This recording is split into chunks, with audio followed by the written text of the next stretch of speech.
नमस्कार दोस्तों, स्वागत है आपके अपने चैनल फायर सर्विस 11 पर। क्या आपने कभी सोचा है कि विमान जो आसमान में हजारों फीट की ऊंचाई पर उड़ते हैं, उनमें इस्तेमाल होने वाली धातुएं कैसी होती हैं? ये धातुएं न केवल हल्की होती हैं, बल्कि इतनी मजबूत भी होती हैं कि उड़ान के दौरान भारी दबाव और तापमान को सह सके। आज हम बात करेंगे उन खास धातुओं के बारे में जो एयरक्राफ्ट निर्माण में उपयोग की जाती हैं और उनके फायर से संबंधित गुणों पर भी चर्चा करेंगे, तो वीडियो को अंत तक जरूर देखें।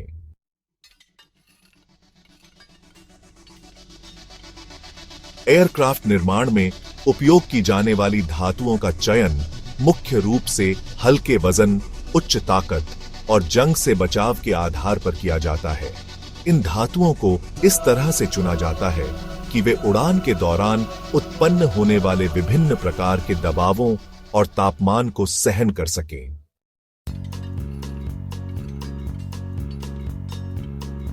एयरक्राफ्ट निर्माण में एल्यूमीनियम सबसे अधिक उपयोग की जाने वाली धातु है।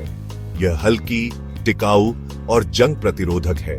एल्यूमीनियम का उपयोग मुख्य रूप से फ्यूजलेज, पंख और लैंडिंग गियर के निर्माण में किया जाता है।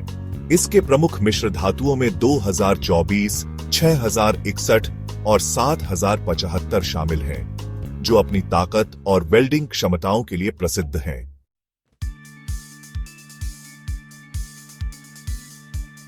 टाइटेनियम का उपयोग उन क्षेत्रों में किया जाता है जहां उच्च तापमान और अत्यधिक दबाव का सामना करना पड़ता है, जैसे जेट इंजन और लैंडिंग गियर। यह धातु हल्की होती है और इसमें जंग से बचाव की क्षमता अत्यधिक होती है। हालांकि टाइटेनियम की कीमत एल्यूमीनियम से अधिक होती है, इसलिए इसका उपयोग चुनिंदा हिस्सों में किया जाता है।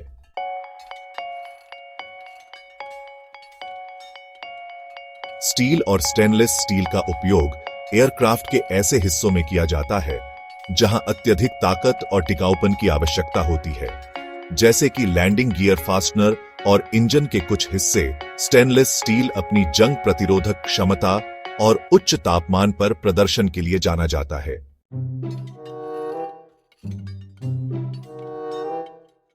मैग्नीशियम सबसे हल्की धातु में से एक है और इसका उपयोग एयरक्राफ्ट के उन हिस्सों में किया जाता है जहां वजन कम करना प्राथमिकता होती है। हालांकि मैग्नीशियम की ज्वलनशीलता इसे सीमित अनुप्रयोगों तक सीमित करती है।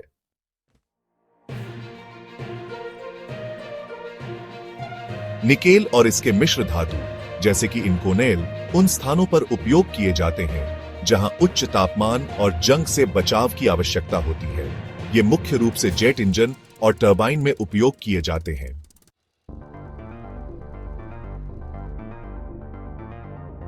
कंपोजिट और अन्य उन्नत सामग्री हाल के वर्षों में एयरक्राफ्ट निर्माण में धातुओं के साथ साथ कार्बन फाइबर और ग्लास फाइबर कंपोजिट जैसे उन्नत सामग्रियों का उपयोग बढ़ा है। ये सामग्रियां धातुओं की तुलना में हल्की होती हैं और प्रदर्शन को बेहतर बनाती हैं।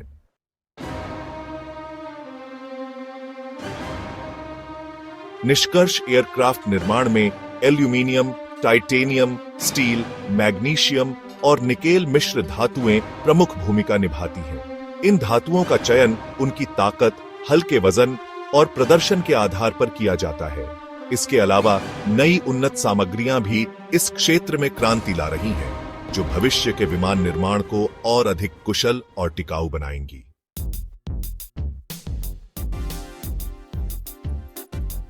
अब हम चर्चा करेंगे धातुओं के दहन तापमान के बारे में। दहन तापमान का अंग्रेजी में अर्थ है कंबस्टन टेम्परेचर या इग्निशन टेम्परेचर। कंबस्टन टेम्परेचर यह वह तापमान है जिस पर कोई पदार्थ जलने की प्रक्रिया शुरू करता है और स्थायी रूप से जलता रहता है। इग्निशन टेम्परेचर यह वह न्यूनतम तापमान है जिस पर पदार्थ ऑक्सीजन की उपस्थिति में स्वयं ज्वलित हो सकता है। उदाहरण, मैग्नीशियम का दहन तापमान 3100 डिग्री सेल्सियस है, जिसका अर्थ है कि यह तापमान पर जलने की प्रक्रिया शुरू करता है।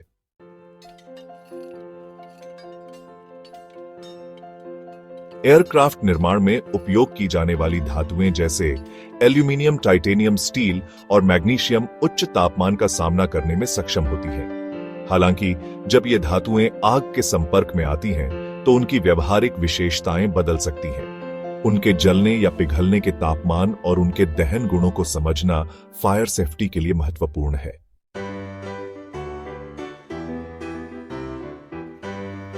एल्यूमीनियम, इसका पिघलने का तापमान लगभग 660 डिग्री सेल्सियस या 1220 डिग्री फ़ारेनहाइट है। दहन तापमान 2072 डिग्री सेल्सियस या 3762 डिग्री फ़ारेनहाइट है। फायर से संबंधित जानकारी के लिए, एल्यूमीनियम आमतौर पर आग में आसानी से नहीं जलता, लेकिन जब यह महीन पाउडर के रूप में होता है तो यह जल सकता है। इसे आग से बचाने के लिए कवरिंग और हीट रेसिस्टेंट कोटिंग का उपयोग किया जाता है।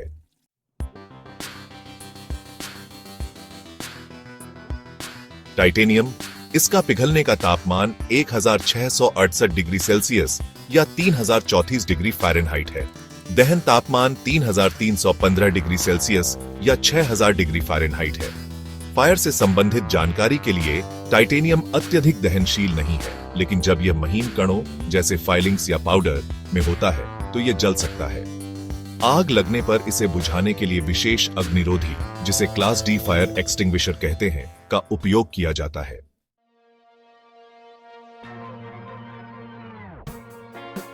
स्टील और स्टेनलेस स्टील के बारे में बात करें तो इनके पिघलने का तापमान कुछ इस प्रकार है। कार्बन स्टील का पिघलने का तापमान 1425 से 1540 डिग्री सेल्सियस यानी कि 2600 से 2800 डिग्री फ़ारेनहाइट के बीच होता है। वहीं स्टेनलेस स्टील का पिघलने का तापमान 1400 से 1450 डिग्री सेल्सियस यानी कि 2552 से 2642 डिग्री फ़ारेनहाइट के बीच होता है। दहन तापमान की बात करें तो स्टील आमतौर पर जलता नहीं है, लेकिन अत्यधिक उच्च तापमान पर यह संरचनात्मक रूप से कमजोर हो सकता है। आग में स्टील पिघलता नहीं है, लेकिन उसकी ताकत कम हो जाती है। इसलिए एयरक्राफ्ट की संरचनाओं को आग में स्थिर रखने के लिए थर्मल इंसुलेशन का उपयोग किया जाता है।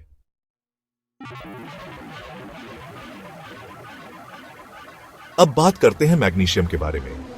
इसका पिघलने का तापमान 650 डिग्री सेल्सियस यानी कि 1202 डिग्री फ़ारेनहाइट है, लेकिन जब यह जलता है तो इसका दहन तापमान 3100 डिग्री सेल्सियस यानी कि 5612 डिग्री फ़ारेनहाइट तक पहुंच सकता है। फायर से संबंधित जानकारी के अनुसार मैग्नीशियम अत्यधिक ज्वलनशील है, विशेषकर जब यह महीन रूप में होता है, जैसे कि पाउडर या फाइलिंग्स। आग लगने पर यह अत्यधिक तेज रोशनी उत्पन्न करता है और इसे पानी से बुझाना खतरनाक हो सकता है, क्योंकि पानी के संपर्क में यह और अधिक जल सकता है। इसे बुझाने के लिए ड्राई पाउडर अग्निशामक यानी कि क्लास डी फायर एक्सटिंग्विशर का उपयोग किया जाता है।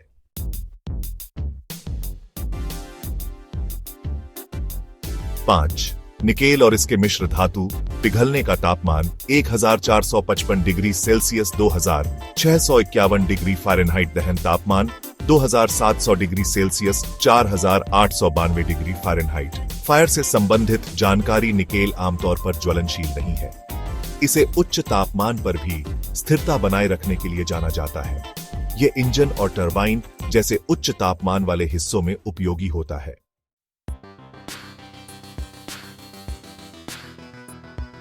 फायर से संबंधित सावधानियां और समाधान।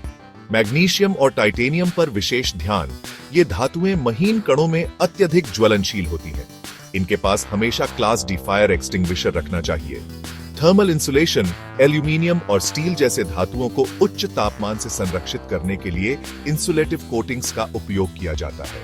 अग्निशमन उपकरण, एयरक्राफ्ट निर्माण के दौरान और ऑपरेशन में सही प्रकार के अग्निशमन उपकरणों की उपलब्धता सुनिश्चित करनी चाहिए।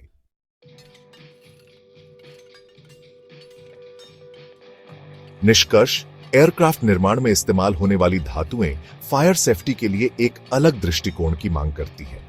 एल्यूमीनियम, टाइटेनियम और स्टील जैसी धातुएं आग में अपनी संरचना को कमजोर कर सकती हैं, जबकि मैग्नीशियम जैसी धातुएं अत्यधिक ज्वलनशील होती हैं। इन धातुओं की विशेषताओं को समझकर उचित सुरक्षा उपाय लागू करना अनिवार्य है।